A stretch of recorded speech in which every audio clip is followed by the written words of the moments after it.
Good morning, students. Today we will study the second part, the selfish giant. And before proceeding to the second part, let's revise the part 1 in a nutshell.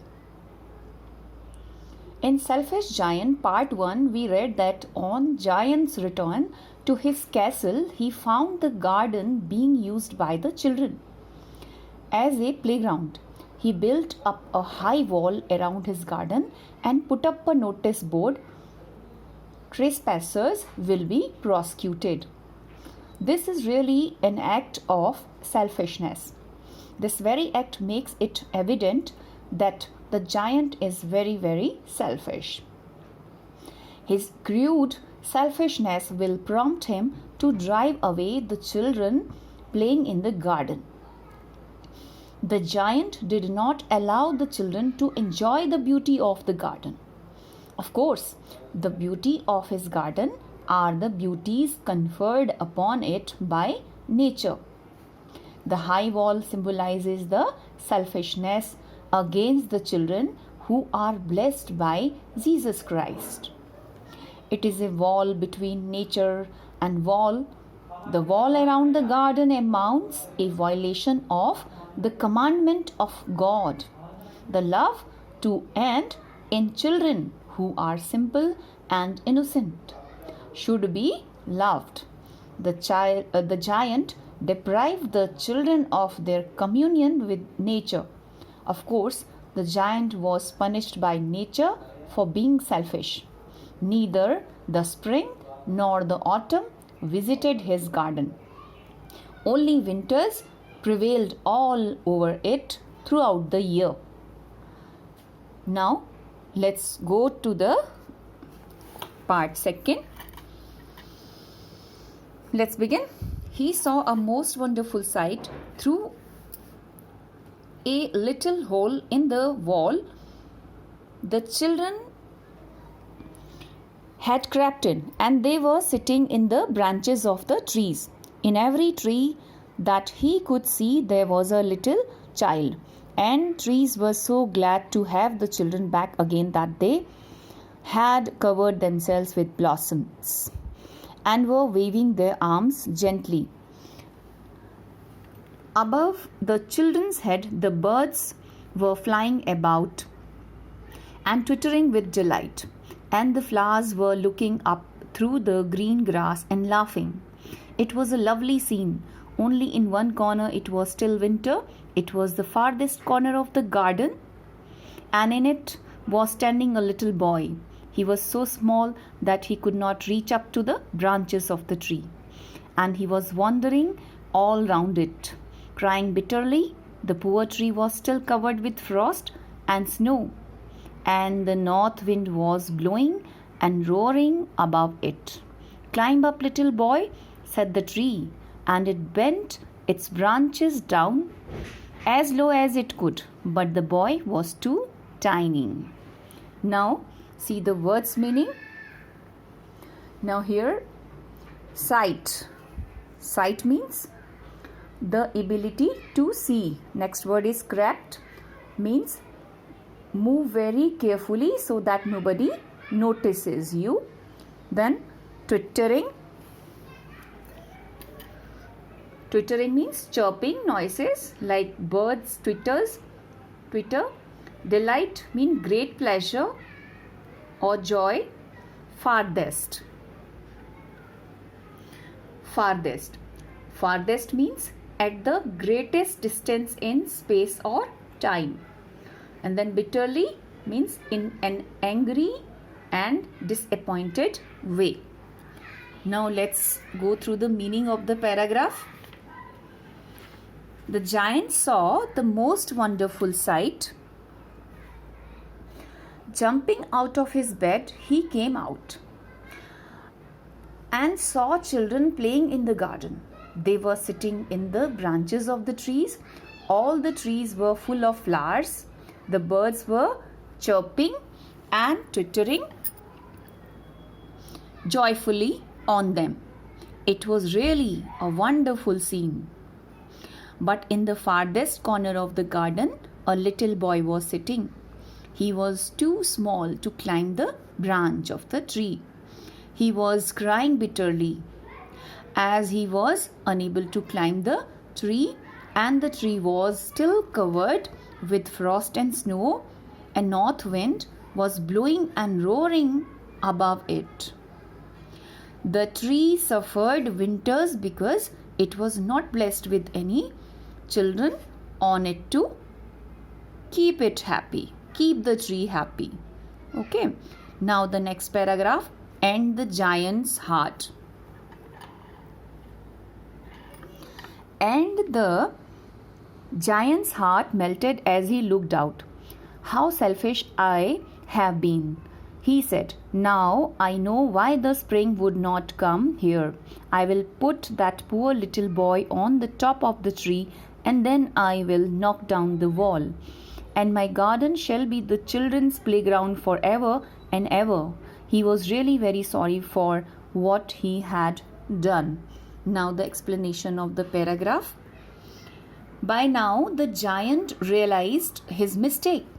He thought himself how selfish he was, and came to know the reason why the spring would not come there in his garden. He decided to put up the little boy on branch of the tree and knock down the wall, means broke the wall. He decided to make his garden to be the children's playground forever. He felt extremely sorry for being selfish. Now the next paragraph. So he crept downstairs and opened the front door quite softly and went out into the garden. But when the children saw him, they were so frightened that they all ran away, and the garden became winter again.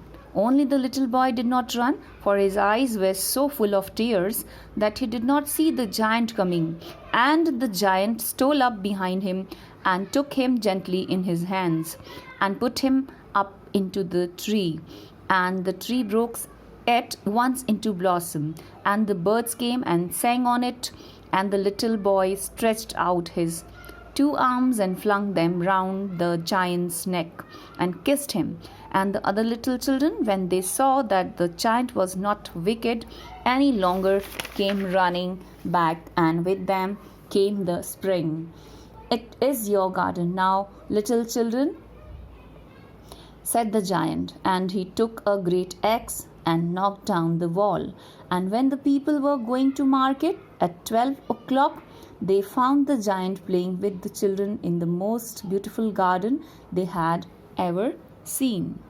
Now the words meaning, the paragraph. Stole up. Stole up means moved somewhere quietly. Next word is flung.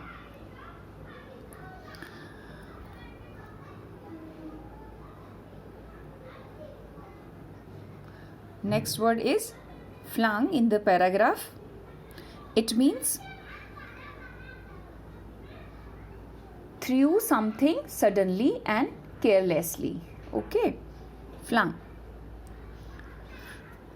And then wicked means morally bad or evil, right? And knocked down means down, struck to the ground. Now the meaning of the paragraph.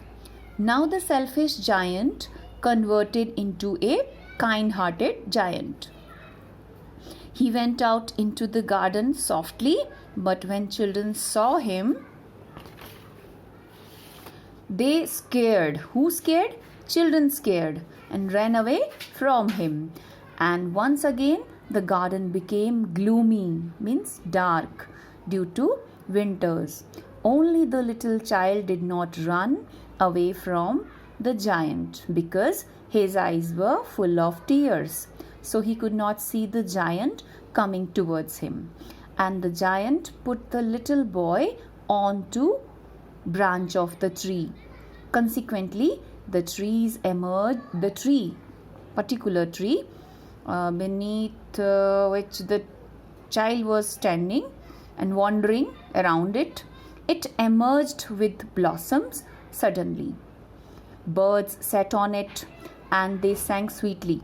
The little boy embraced the giant around the neck and kissed him. And rest of the children, when they noticed the giant was not remained cruel any longer, they returned the garden, and with them spring also retreated. Finally, the giant knocked the high wall down. Now people, while going to the market, could notice the giant playing with children in the most beautiful garden. Now the next paragraph. All day long they played, and in the evening they came to the giant to bid him goodbye. But where is your little companion? He said. The boy I put into the tree. The giant loved him the best because he had kissed him. We don't know, answered the children. He has gone away. You must tell him to be sure and come tomorrow, said the giant. But the children said that they did not know where he lived and had never seen him before, and the giant felt very sad for the boy. Every afternoon, every day, okay, let's take the paragraph to every day now. The explanation of the paragraph.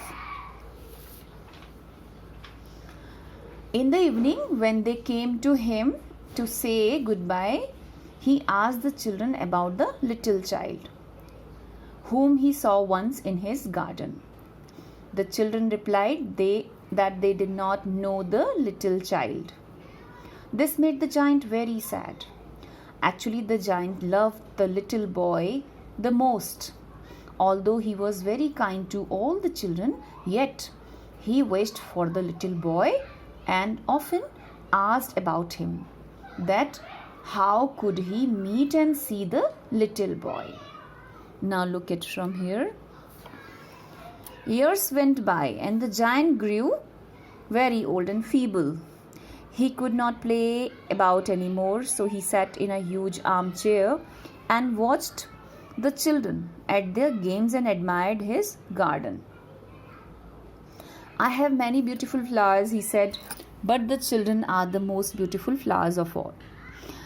One winter morning he looked out of his window as he was dressing. He did not hate the winter now, for he knew that it was merely the spring asleep and that the flowers were resting. Suddenly he rubbed his eyes in wonder and looked. It certainly was a marvelous sight. In the farthest corner of the garden was a tree quite covered with lovely white blossoms. Its branches were golden and silver fruit hung down from them, and underneath it stood the little boy he had loved. Downstairs ran the giant in great joy, and out in the garden he hastened across the grass and came near to the child. And when he came quite close, his face grew red with anger, and he said, Who hath dared to wound thee? For on the palms of the child's hands were the prints of 2 nails, and the prints of 2 nails were on the little feet. Who had dared to wound thee? Cried the giant. Tell me, that I may take my big sword and slay him. Now see the words meaning of the paragraph. Feeble, meaning with no energy, very weak. Okay, and admired means to respect or like somebody. Merely, meaning only or just. Marvelous means wonderful. Farthest I already told you. What is the meaning of farthest? Means at the greatest distance in space or time. Next word is admired. Admired means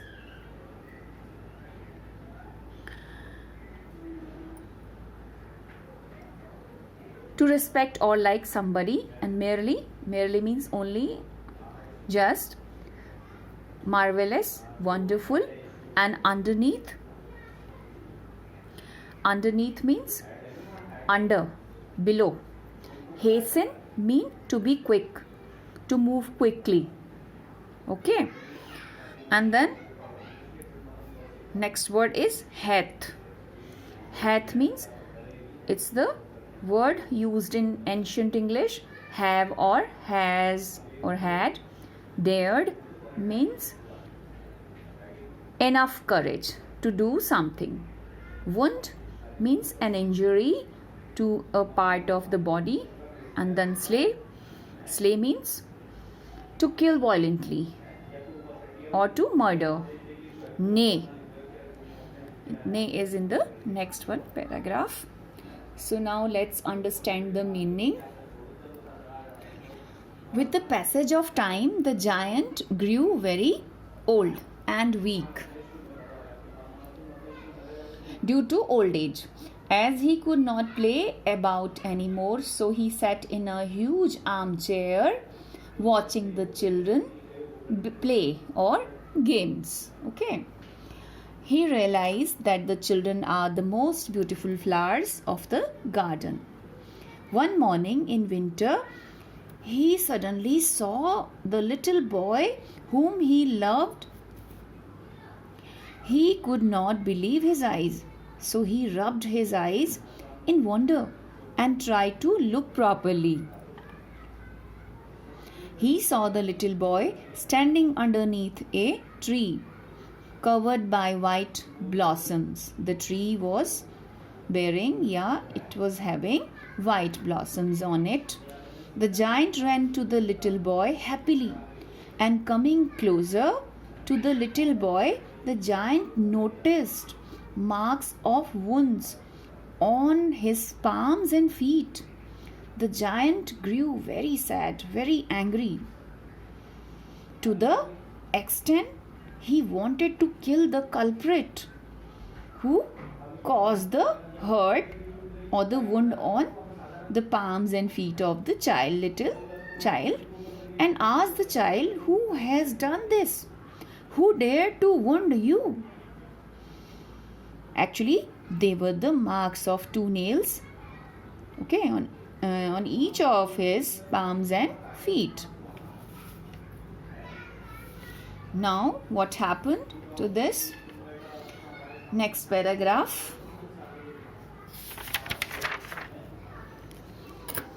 "Nay," answered the child, "but these are the wounds of love. Who art thou?"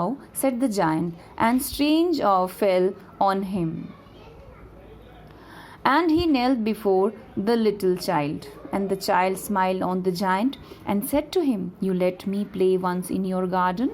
Today you shall come with me to my garden, which is paradise." And children, this is the most important, this one line is the most important line of the lesson, the whole lesson.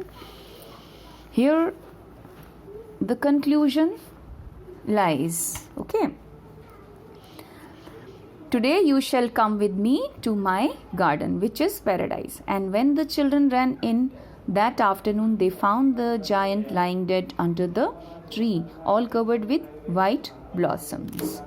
Now see the meanings of the word nay. What's the meaning of nay here? Not. Not only one thing, but also another. Thou means you. Okay. And paradise means heaven, or the perfect place where some people think that good people go after they die. Okay. So only these are the words, hard words or difficult words in the paragraph. Now let's go through the meaning. The child means the little boy replied, "No, those were the wounds of love." At this moment, giant fell on little boy's feet.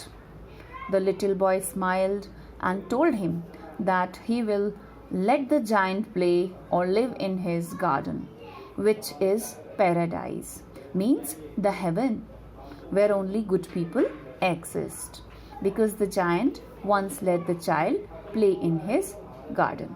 Okay, So actually the giant, now at this moment, giant dead. Where did he die? He died on God's feet. Actually the child was Jesus Christ. Okay, so what happened? And next day again the children returned to the garden to play. They found the giant laying dead. It was lying dead, and his body all covered with white blossoms. So children, I would like to conclude the chapter saying, when the giant told the children that the garden belonged to them, belonged to the children, with this action the giant showed his is a melting heart, or changing into kind heart person. The children are pure in heart. Okay, they are very pure in heart and awesome in mind. They are innocent. They are, as pristine means flawless, spotless. They don't have any dirt in their heart. They are very simple as nature. The children brought about a change in the giant's heart, helped to redeem his soul. When he gave up his selfishness and began to love the children dearly, he was relieved of all his punishments. The winters was removed from his garden. The giant was rewarded. See the line, this one line I told you already. But this one line I just pointed you out before. What is the line? But these are the wounds of love, and you let me play one in your garden. Today you shall come in my garden. Okay. The little boy was Jesus Christ in disguise. He himself came to take giant to his garden. That is paradise. The giant was redeemed by Jesus. He was absolved of all his sins. His soul became pure and sacred.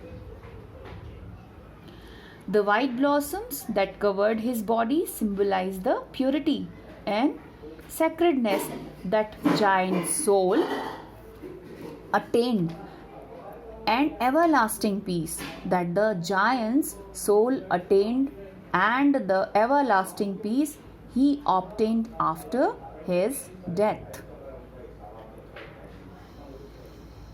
He was taken to paradise for his unselfishness by Jesus Christ. Hence, the moral of the story is very clear, very interesting, and very simple, that if we give happiness to others, or if we share our belongings with others, it gives us immense happiness. Okay, so I hope you have understood the chapter very well, and I'm sure you will practice the moral in your practical life. Thank you so much. That's all about the chapter.